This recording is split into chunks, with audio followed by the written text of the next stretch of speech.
A veces, para no vivir la vida cristiana como una actuación, algunos van al otro extremo, a ser descarados sobre su vida. De eso hablaremos el día de hoy. El reto de hoy. Acompáñanos en esta conversación dinámica para entender mejor cómo vivir nuestras vidas a la manera de Dios. Y toma el desafío para llevarlo a la práctica en tu vida diaria, aceptando el reto de hoy. Hola, ¿qué tal? ¿Cómo están? Somos Julio e Iván Contreras y te mandamos un gran saludo, un fuerte abrazo, un ósculo santo, como te digo de vez en cuando, desde el reto de hoy de fin de semana, día viernes, Julio. Viernes. Estás? Muy bien, contento de estar acá el día viernes, llegando al fin de una semana en la cual hemos conversado de la tristeza, de que a veces la vida cristiana es una actuación. Es una actuación. Y creo que ahora vamos a hablar de otra tristeza, de la tristeza en la cual el péndulo se va para el otro lado. El péndulo se va para el otro lado, ¿verdad? En el cual uno dice, algunos dicen, la vida cristiana, estoy cansado que la vida cristiana sea una actuación, entonces voy a decir... Hipócritas. Sí, mucha hipocresía. Todos aquí son unos hipócritas. Yo me voy a confesar cristiano, porque yo quiero seguir siendo cristiano. Yo sigo pensando que Jesús es Dios. Creo que el cielo existe, creo que el infierno existe. Yo digo que la Biblia viene de Dios. Creo que la iglesia está... No me la termino de tragar, pero voy a decir que la iglesia es la iglesia y sin embargo yo voy a vivir como yo quiero.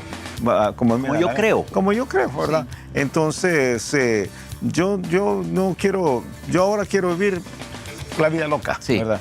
Y me quiero confesar cristiano. Y quizás la vida loca, porque cuando algunos dicen, bueno, quizás no es la vida loca, pero yo tengo una forma de actuar, una forma de hacer negocio, una forma de criar a mis hijos que es pecaminosa, de tratar a otras. Pero nadie mujeres. lo dice así. Nadie dice es pecaminosa. Es como yo quiero. Es como yo quiero. Entonces pudiera ese péndulo de no estar actuando, de no ser hipócrita, pero ser descarado. O sea, yo me divorcié de mi esposa porque tenía otra mujer. Y ahora traigo a otra mujer, la traigo aquí a la iglesia. Y pues, así al que le gusta está bien y al que no le gusta está bien. Porque para mí la vida cristiana no es una actuación. O sea, este soy yo. Así voy a venir. Entonces yo soy genuino, yo soy honesto. Así, exactamente. Entonces uno dice... Pues mire, ustedes aquí, lo que ve, eso es lo que es. Y fíjate, y todavía dicen... Pero por lo menos yo soy transparente, no soy como fulano de tal que lo hace y aquí viene a darse de golpe de pecho. Y entonces uno dice, bueno, aquel está malo, pero este también, hombre. Sí, bueno, debe llegar uno a esa conclusión, porque en un momento dado uno se puede confundir y decir, bueno, pero este está siendo honesto y todos tenemos pecado, entonces quizás esa es la forma de ser. Quizás la forma de ser transparente y entonces mejor decir, sí, yo soy pecador y la respuesta es no. La respuesta es no. Hay un pasaje en 1 Corintios capítulo 5 que creo que de alguna forma nos hace entender que el pecado manifiesto, el pecado abierto, el pecado descarado, si puedo utilizar esa palabra, no es tampoco una alternativa a que la vida cristiana sea una actuación. Dice Pablo en 1 Corintios capítulo 5, de cierto se oye que hay entre vosotros fornicación. El pasaje creo que nos da una serie de principios, ¿verdad? Una parte de los principios tiene que ver con una vida de pureza sexual. Pero no solamente está hablado para esto. Dice, de cierto se oye que hay entre vosotros fornicación, y dice, y tal fornicación, cual ni aún se nombra entre los gentiles. O sea, era tal relajo el que se tenían ahí en Corinto, que ni los que no eran creyentes. O sea, y ya, de hecho, Corinto era un lugar... desordenado. Desordenadísimo. O sea, inmoral hasta decir ya no. La idea misma de inmoralidad sexual era en el tiempo en que se escribió la Biblia, el término que se usaba era corintizar. O sea, para que entendamos lo malo del lugar. Y dice Pablo, pues ni los corintios son tan inmorales como este caso dentro de la iglesia. Y dice, tanto que alguno tiene la mujer de su padre. Qué terrible. En este caso lo que ha pasado es que un joven probablemente ha tomado la decisión de tener como mujer ahora a la que ha sido esposa de su papá. No a su mamá, sino que a alguien que se había casado. Entonces, es un relajo, ¿verdad? Un desorden. Pero el desorden era que ellos lo aceptaban en la iglesia. Bueno, dice que es el rumor. Ajá. El rumor. Es el rumor. El rumor es que todo el mundo estaba hablando ahí. Te puedes imaginar, ¿verdad? Es que ya oíste que el hermano fulano se ha metido con la esposa del hermano fulano. O sea, y el otro que no es el papá. Pues sí es el papá. Y entonces, ¿qué han hecho ellos? Dice versículo 2. Y vosotros estáis envanecidos. Qué terrible. O sea, ¿ustedes están orgullosos de esto? Sí. ¿Cómo te voy a decir? Están orgullosos. O sea, No tan lejos. Ahora, yo pienso en Estados Unidos, que yo sé de algunas iglesias ahora que han aceptado el estilo de vida homosexual como bienvenidos en la iglesia. Ajá. No bienvenidos para cambiar, porque todos son bienvenidos en la iglesia. Para cambiar. Para cambiar, Sí. para que el Señor les transforme. Sí. Pero es decir, ustedes tienen este estilo de vida, bienvenidos. Sí. Bienvenidos. Así les aceptamos. Y dice, y dicen... Y hay hasta orgullo. Sí, orgullo. Entonces, y eso es precisamente lo que está diciendo aquí. Y ustedes están orgullosos de esto. Y dice Pablo, la pregunta es una pregunta retórica. ¿No deberíais o no debieras más bien haberos lamentado para que fuese quitado de en medio de vosotros el que cometió tal acción? O sea, ¿no les debería haber dolido a ustedes esto al punto de ir a hablar con para decirles, miren, aquí entre nosotros esto no se puede permitir? Sí. O sea, la vida cristiana no es una actuación, no puede ser una actuación. La vida cristiana de plano, o sea, no podemos andar fingiendo lo que no somos. Pero por otro lado, no podemos decir que somos cristianos y estar viviendo de una manera abierta y descaradamente como que no lo somos tampoco. O sea, el problema viene como va a desarrollar Pablo en el resto del pasaje, que no lo vamos a estudiar todo. El problema viene cuando una persona se autodenomina cristiano y trata de vivir su vida como alguien que está completamente desligado de lo que la Biblia dice que... Ok, aquí hay una clasificación importante que yo sé que vas a llegar aquí. Hay una diferencia entre alguien que va a la iglesia y es creyente, sí, y alguien que va a la iglesia aún por mucho tiempo, sí, y no es creyente. Sí. Yo puedo pensar en algunos casos, pero pienso en un hermano en particular que vino a nuestra iglesia quizás como 10 o 12 años sin convertirse, sí, sin ser creyente. Sí. Y cómo, cuando él se convirtió, porque tenía un estilo de vida no creyente, pero fue aceptado en la comunidad. En algunos lugares ellos le llaman... este es el cuñado, sí, porque no es hermano, sino que es esposo de nuestra hermana, ¿verdad? Pero esto es bien importante definir, porque si alguien no es creyente, no podemos esperar que dé los frutos del Espíritu. De plano. O sea, el problema es cuando alguien se llama a sí mismo cristiano, se llama a sí mismo creyente. En el momentito en que una persona dice, yo he recibido a Cristo, y habría que sentarse, porque una vez más, es un problema cultural. Todavía estamos... yo creo que estamos en la colita de una cultura que cree que todo el mundo es cristiano. Sí. Todavía estamos en América Latina en esa colita, ¿verdad?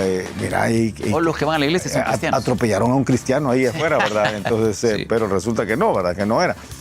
Pero creo que todos todavía se consideran cristianos. Pero cuando te sentás a hablar con algunas personas, aún ya rápidamente te das cuenta que no. Es evidente. Que no se consideran cristianos, que no tienen una relación con Jesús y que están en la lucha algunas veces. Y hay personas que vienen a la iglesia, como acabas de decir, y vienen por mucho tiempo y no han tomado una decisión por Jesús.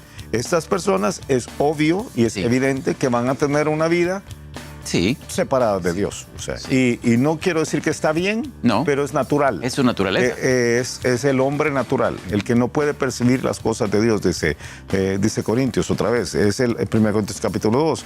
Es la persona que por naturaleza hace las cosas que son del hombre natural. Mira, y conozco tantas personas ahora, porque pensé en varios ahorita en la mente, que sobre todo veo el caso de esposas que oraron mucho por sus esposos, que sus esposos le acompañaban a la iglesia y que terminaron convirtiéndose. Y lo bueno que es eso. Ahora, hay una diferencia. Hay una diferencia con alguien que se llama a sí mismo cristiano. En algunas ocasiones, y esto es quizás la cosa más normal, veo yo, o más común, veo yo, que creció en un hogar cristiano, hizo una profesión de fe cuando estaba pequeño, se bautizó en algún momento en su adolescencia, casi siempre, llegó a algún punto de los grupos de jóvenes, ¿verdad? Allí probó el mundo, probó el mundo. ¿Y le gustó? Y le gustó, y le gustó, y quiso conservar las dos realidades. Sí. Quiso conservar la identidad de creyente, de hijo de Dios, pero también el sabor del mundo que había probado. Y entonces hubo un momentito en el cual el choque de las dos realidades le hizo pensar, no, yo no quiero vivir mi vida cristiana como una actuación. Yo prefiero decir que sigo siendo cristiano, pero yo voy a vivir mi vida así, abiertamente, como alguien que no lo fuera. Ahí tenemos un problema. Ahí tenemos un problema. Ahí tenemos un problema grande. Un problema grande. Mira, una situación más que quizás vale la pena ver desde este punto. Los líderes, los que dirigen la iglesia, tienen que ser muy cuidadosos de pensar que todos, porque asisten, son creyentes. Sí. Porque ahí viene un montón de cosas. Sí. De pronto, algunas veces estas personas van entrando en los procesos de la iglesia y terminan siendo, tú habrás visto, algún discipulador que no es creyente, algún líder de un grupo pequeño que no es creyente. Yo te he dicho que hace como quizás ya es mucho tiempo, quizás 18 ¿Algún años. pastor que no es creyente? Sí.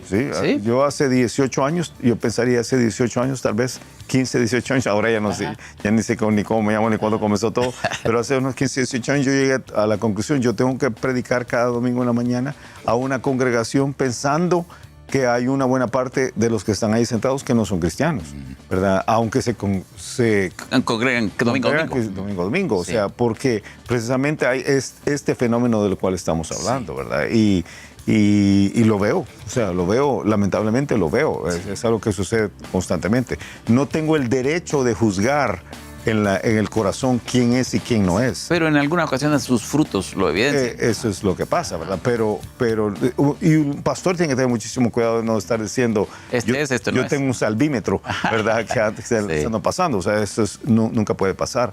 Pero uno tiene que entender que esa es una realidad.